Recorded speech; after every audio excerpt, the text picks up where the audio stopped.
There's a specific kind of quiet agony that comes with knowing you're capable of more. It's not the loud pain of failure. It's the dull ache of fine. Your life works, you function, you're competent, you have the talent, you have the ambition, you might even have the plan. And yet, every time you reach for the door handle of the next level, your hand freezes. In his book, The Big Leap, Gay Hendricks calls this the upper limit problem. It's an internal thermostat, a setting that decides how much success, love, or creativity you believe you're allowed to have. And when you rise above that setting, you don't celebrate. You self-sabotage just to return to the temperature you think you deserve. You're not stuck because you're lazy. You're stuck because you're afraid of the version of yourself that actually wins. Steven Pressfield gives this feeling a name. He calls it resistance. Resistance is not laziness. It's not confusion. It's not bad luck. Resistance is an intelligent force with one mission: to keep things exactly as they are. It's the voice that says, "I'll start Monday," or "Who am I to lead this?" or "What if I fail after everyone sees me try?" But here's the twist. Resistance only shows up when something important is on the line. If what you were pursuing didn't matter, resistance wouldn't care. It wouldn't fight you. Resistance is a compass. The stronger it is, the more significant the calling. So that wall you keep hitting, that heaviness, that invisible pressure, it's not a sign you're on the wrong path. It's proof you're standing at the gates of something real.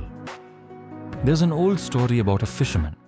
One day, he caught a massive fish, the kind that could change his life. As he pulled it onto the deck, he stared at its shimmering scales, then at his small, weathered boat. And instead of joy, he felt panic. He didn't think, "I'm rich." He thought, "I don't know how to be the man who owns a fish this big." So he threw it back. Most of us do this every single day. We don't reject success because we don't want it. We reject it because it's unfamiliar. And to the primitive part of your brain, unfamiliar equals danger. So we stay in jobs we've outgrown. We stay in relationships that no longer expand us.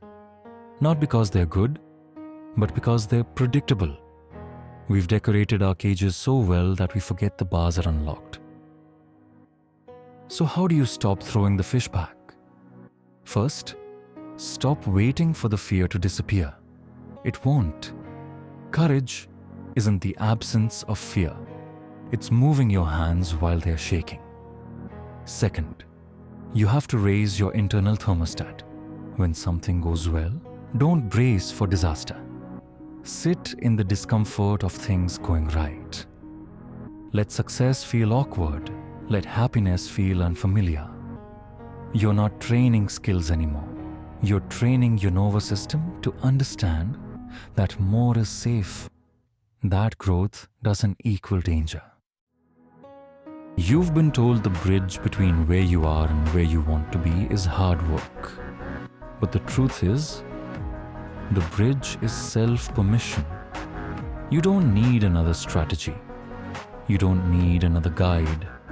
You need to stop apologizing for the space you're about to take up. The world doesn't need you to stay small so others feel comfortable. It needs you to break your ceiling so they can see the sky. You already know you deserve more. Now, give yourself permission to go get it.